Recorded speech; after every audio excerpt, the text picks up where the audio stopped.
Oh, il fait chaud là-dessous. 3.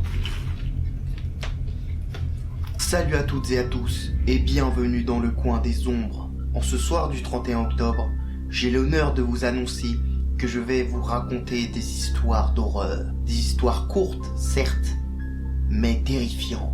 Alors mettez-vous dans l'ambiance, éteignez les lumières, posez-vous sur une chaise ou dans votre lit, c'est comme vous voulez, mais branchez vos écouteurs pour avoir encore plus de frissons. Vous êtes prêts ? Bon, j'attends encore un peu alors. C'est bon ? C'est bon.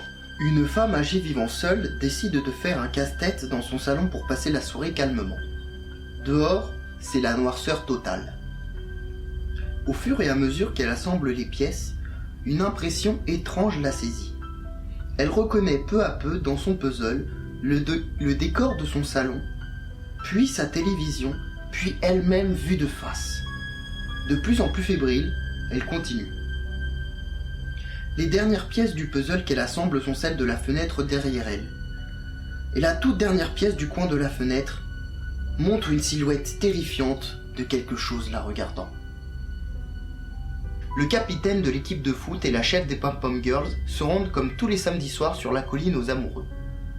Alors qu'ils sont en train de s'embrasser langoureusement, une annonce spéciale à la radio les informe qu'un tueur psychopathe surnommé l'assassin au crochet vient juste de s'évader de l'hôpital psychiatrique de la ville. Effrayée, la jeune fille n'a plus trop la tête au câlin et supplie son copain de la ramener chez elle. Ce dernier s'exécute. Quelques minutes plus tard, alors que l'adolescente sort de la voiture, le jeune homme l'entend hurler atrocement. Affolé, il descend en trompe du véhicule pour voir ce qui a pu déclencher de tels cris. C'est alors qu'il voit accroché à la portière, passager, un crochet sanguinolent.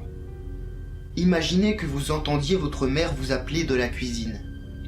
Lorsque vous descendez les escaliers, vous entendez quelqu'un d'autre dans le placard chuchoter.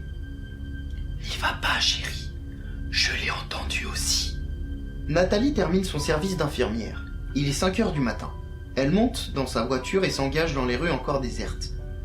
Très vite, elle remarque qu'une voiture la suit de près. Au moment de la dépasser, la voiture se rabat violemment derrière Nathalie et commence à lui faire des appels de phare. La jeune infirmière accélère, anxieuse, tout en essayant d'apercevoir le conducteur du véhicule dans son rétroviseur. Les appels de phare continuent, frénétiques. Elle tourne à droite, puis à gauche. La voiture la suit. Nathalie commence à paniquer. Que lui veut donc cette personne ? Elle arrive dans l'allée menant à sa maison. Son seul espoir, tenter le tout pour le tout, est courir s'enfermer chez elle pour appeler la police. Au moment où elle descend de la voiture, elle entend son poursuivant descendre à son tour et hurler « Enfermez-vous et appelez la police, vite !» N'osant pas se retourner, elle s'enferme chez elle et appelle les gendarmes. Elle jette un œil par la fenêtre pour apercevoir une grande silhouette armée d'un couteau de boucher attaquant sauvagement l'homme qui la suivait.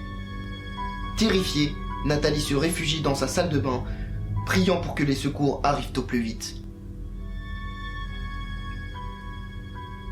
Ce n'est que plus tard qu'elle comprendra ce qui s'est réellement passé ce jour-là. L'homme dans la voiture essayait de la sauver. Il avait vu un homme se glisser dans la voiture de Nathalie et essayer de la prévenir. Il l'a payé de sa vie. La dernière chose que j'ai vue était mon réveil matin affichant minuit 7, avant que la grande dame pénètre ses longs ongles pourris dans ma poitrine et son autre main étouffant mes cris. Je me suis réveillé, soulagé de me réveiller d'un cauchemar, lorsque j'ai vu mon réveil matin affichant minuit 6 et que j'ai entendu la porte de ma garde-robe s'ouvrir lentement. Une jeune fille qui économisait pour l'université commence à surveiller la maison d'un voisin en échange de rémunération. Le voisin, un docteur, lui demande d'arriver à 19h. 1 heure après être arrivée à la maison, elle reçoit un appel téléphonique. L'homme au bout du fil lui dit que si elle ne sort pas de la maison, il la tuera.